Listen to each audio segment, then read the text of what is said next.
तो आज हम लोग क्लास 10th का जो हमारा टॉपिक है लाइट रिफ्लेक्शन एंड रिफ्रैक्शन उसको कंटिन्यू करेंगे। तो आज का जो हमारा टॉपिक है वो है, मतलब प्रीवियस वीडियो में हम लोगों ने इमेज फॉर्मेशंस देखे थे। आज हम लोग देखेंगे mirror formula and magnification. Mirror formula जो हम लोगों ने साइन कन्वेंशन यूज़ किया था उसके अकॉर्डिंग इसके क्वेश्चन सॉल्व होंगे। मिरर फॉर्मूला हमारा होता है 1/v + 1/u = 1/f। v आपको पता है इमेज डिस्टेंस, u होता है हमारा ऑब्जेक्ट डिस्टेंस, f होती है हमारी फोकल लेंथ। ये डिस्टेंस होता है इमेज और जो पोल है वो उसके बीच की जो डिस्टेंस होती है उसको बोलते हैं इमेज डिस्टेंस। ऑब्जेक्ट और पोल के बीच की जो डिस्टेंस उसको ऑब्जेक्ट डिस्टेंस, और फोकस और पोल की जो बीच की डिस्टेंस होती है उसको फोकल लेंथ बोलते हैं।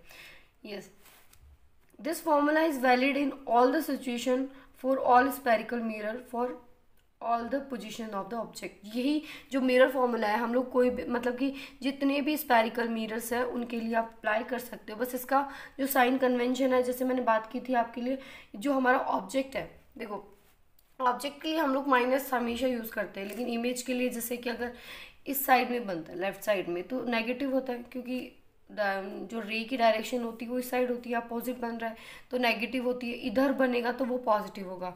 तो साइन कन्वेंशन आपको देखना है कि कौन से मिरर के अकॉर्डिंग कहाँ, मतलब कौन से साइन कन्वेंशन हमें यूज़ करना है।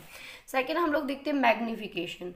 मैग्निफिकेशन जैसे कि magnification give the relative extent to which the image of an object is magnified with respect to the object। हम मैग्निफिकेशन वो होती है जिस किस ऑब्जेक्ट को कितना ज़्यादा हम लोग क्या कर सकते हैं, मैग्नीफाई कर सकते हैं।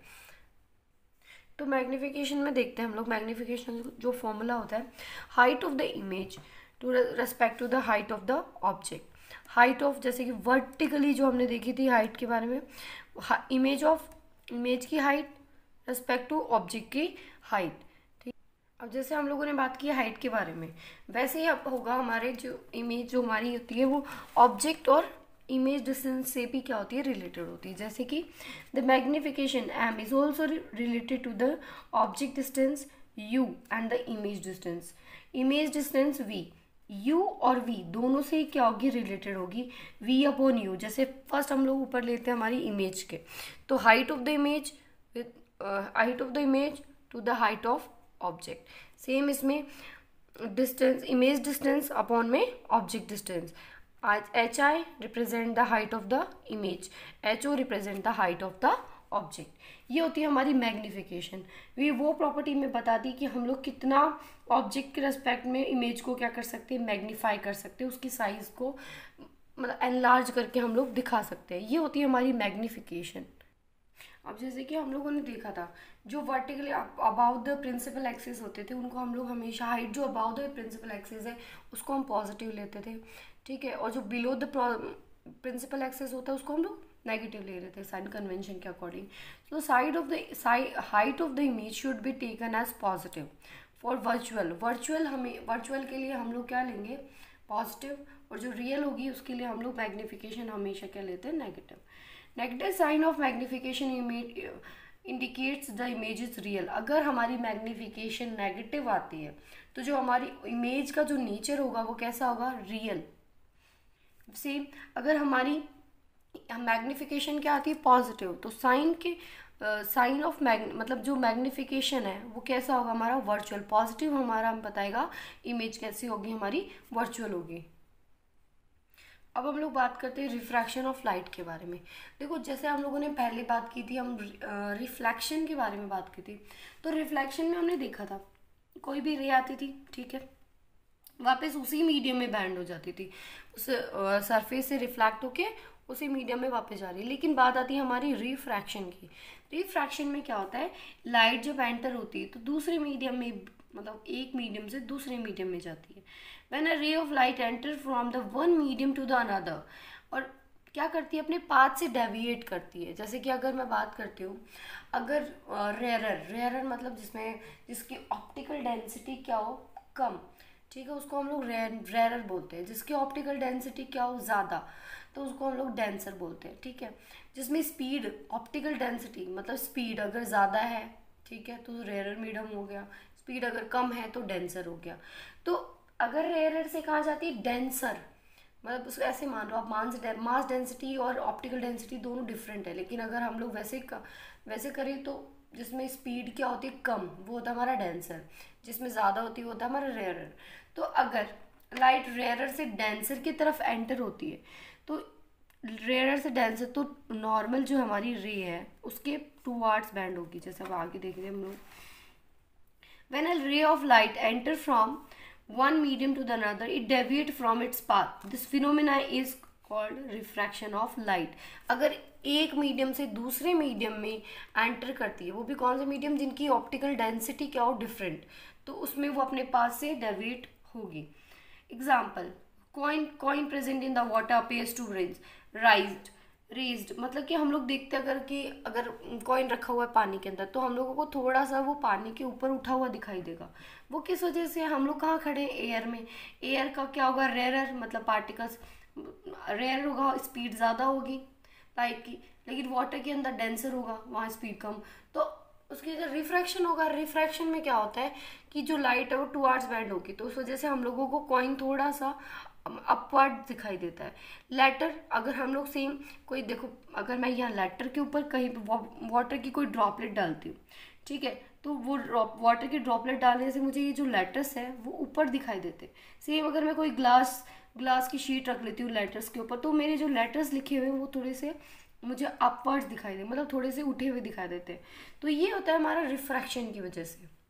पेंसिल की टिप देख लो, अगर मैं पानी के अंदर पेंसिल की टिप रखती हूँ तो मेरी जो पेंसिल की टिप है वो मेरे को थोड़ी बेंडेड दिखाई देगी। वो किस वजह से हो पा रहा है, सब रिफ्रैक्शन के ही क्या है एग्जाम्पल्स है। बात करते हैं हम लोग rectangular glass slab. Rectangular glass slab, rectangular एक ग्लास होता है, ठीक है, 3D होता है। ये यहाँ पर पॉसिबल नहीं है, पर अगर 3D ग्लास रखा हुआ है, ठीक है, यहाँ से अगर मैंने क्या इंसिडेंट की, लाइट इंसिडेंट की, ठीक है, लाइट इंसिडेंट की, ये हमारी हो गई इंसिडेंट रे, ठीक। यहाँ से हमने अगर नॉर्मल रे ड्रॉ किया, ये हमारी हो गई रिफ्रैक्टेड, नॉट रिफ्लेक्टेड। रिफ्लेक्टेड होता तो इधर ही इस मीडियम में चला जाता, लेकिन यह हमारी जो रे है वो कौन सी है, रिफ्रैक्टेड रे, ठीक है। ये ग्लास स्लैब में जाएगी। नेक्स्ट जब बाहर निकलेगी वो हमारी रे होती है इमर्जेंट रे। कौन सी रे, इमर्जेंट, जो बाहर निकलने वाली जो रे होती है हमारी होती है इमर्जेंट रे, ये बाहर निकलेगी। अब जो हम लोग ये प्रिंसिपल जो एक्सिस है, ये हमारी जो मीडियम को सेपरेट करती है, यहाँ से जो परपेंडिकुलर हम लोग ड्रॉ करेंगे उसको नॉर्मल बोलते हैं। ये नॉर्मल और इंसिडेंट रे के बीच का जो एंगल है हमारा इंसिडेंट एंगल हो गया। ये वाला जो नॉर्मल और रिफ्रैक्टेड रे के बीच का जो एंगल है वो हो गया हमारा रिफ्रैक्टेड एंगल, ठीक है। और यहाँ इमर्जेंट, नॉर्मल और इमर्जेंट के मतलब जो रे बाहर निकल रही है उसके बीच का जो एंगल है हमारा इमर्जेंट एंगल, ठीक है। ये अब देखो आप, रे एक्चुअली यहाँ है हमारी रे, तो एक्चुअल में सीधे ऐसे ट्रैवल करनी चाहिए थी, एक्चुअल पाथ उसका इसका होता है ये वाला, ठीक है। लेकिन हुआ क्या, उसने अपना पाथ क्या कर लिया, चेंज, अपना डेविएट कर लिया।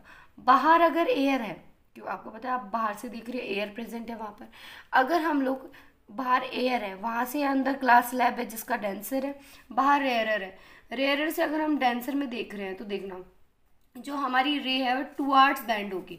अब जैसे हम लोग रिफ्लेक्शन की बात करते थे तो हमारे लॉ था, मतलब सेकंड लॉ था ना हमारा, फर्स्ट लॉ था कि angle of incident is always equals to angle of reflection, पर यहाँ नहीं है। आप देखो एंगल ऑफ इंसिडेंस तो क्या है ज़्यादा, एंगल ऑफ रिफ्रैक्शन क्या है कम, इसका मतलब angle of incidence is not always equals to angle of refraction. ये हम लोग देखते हैं भाई। Here angle I represent the angle of incidence, जो ये वाला हमारा इंसिडेंट एंगल को बताता है।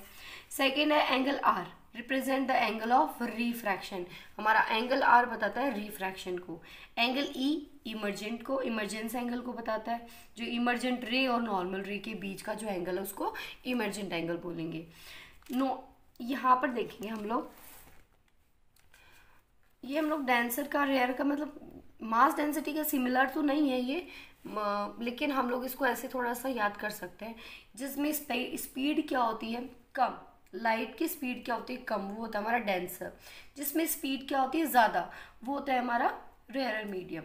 Note, when a light goes from, अगर कोई भी लाइट हमारी रेयर मीडियम से डेंसर मीडियम की तरफ जाती है, रेयर मीडियम से डेंसर की तरफ, रेयर जैसे मान लो कि तुम पार्टिकल्स दूर दूर है, डेंसर है, तो देखो भीड़, अगर हम लोग दूर आराम से बैठे हैं, खुले खुले बैठे हैं, अगर पार्टिकल्स दूर दूर है आराम से बैठे हैं, डेंसर में क्या होगा, ज़्यादा लोग आएंगे, पास आएगी, तो उसमें क्या रेयर से हम लोग देखते हैं तो रेज क्या होती है, दूर, जो इंसिडेंट रे थी वो दूर थी नॉर्मल से। लेकिन डेंसर जैसे लोग बढ़े, मतलब पास पास आए, तो डेंसर क्या हो गया, टुवार्ड्स, मतलब क्या हो गया, वो मूव करेगी towards the normal. When a light goes from rarer medium to the denser medium, ray bend towards the normal ray, तो towards bend करेगी। When a light goes from denser medium to the rarer medium, ray bend away from the normal। और जैसे ही हम लोग देखते हैं denser से हमारी रे कहाँ जा रही है, रेयर मीडियम पे, तो सीधी सी बात है, पहले सब कंजस्टेड मतलब पास पास थे, अब उनको स्पेस मिल रहा है तो जाके दूर दूर हो जाएंगे। यही है कि अगर हम डेंसर से पास पास है और दूर जाएंगे तो हम लोग क्या जाएंगे, मतलब ये क्या रे के बारे में बात हो रही है, तो डेंसर से पहले पास थे, फिर बाद में जब रेयर मीडियम हो गई तो आराम आराम से दूर हो गई, तो अवे हो गई किससे, नॉर्मल से। डेंसर में टुवार्ड्स द नॉर्मल बैंड हो जाती है, रेयर में away from the normal band हो जाती है। When the ray of light is passing from air to glass, air हमारा हो गया रेयर मीडियम, ग्लास हो गया हमारा डेंसर मीडियम। जब भी हमारी रे पास होगी air to glass, rare to denser, the refracted ray bend towards the normal. जैसे अगर इंसिडेंट रे है तो हमारा एंगल ऑफ रेयर रहा, एंगल ऑफ इंसिडेंस तो क्या हो गया ज़्यादा, एंगल ऑफ रिफ्लेक्शन क्या हो जाएगा, कम। क्यों, क्योंकि रेयर से डेंसर आ रही है, डेंसर की तरफ क्या होगी, टुवार्ड्स द नॉर्मल बैंड होती है। When the ray of light is passing from glass to air, glass क्या हो गया डेंसर, एयर क्या हो गई rare, the refracted ray bend away from the normal, वो रिफ्रैक्टेड रे जो है हमारी वो अवे फ्रॉम द नॉर्मल क्या हो जाएगी, बैंड। तो हमारा इंसिडेंट एंगल क्या हो जाएगा, smaller as compare to refracted angle, but by the actual path of the refracted ray is change. और एंगल में चेंज बताएगा, उसके पाथ के अंदर जो एक्चुअल पाथ है वो क्या हो रहा है, चेंज। तो ये था हमारा मैग्निफिकेशन और कुछ refraction through a rectangular glass. Next हम लोग पढ़ेंगे क्लास, नेक्स्ट जो वीडियो उसमें पढ़ेंगे हम। Thank you.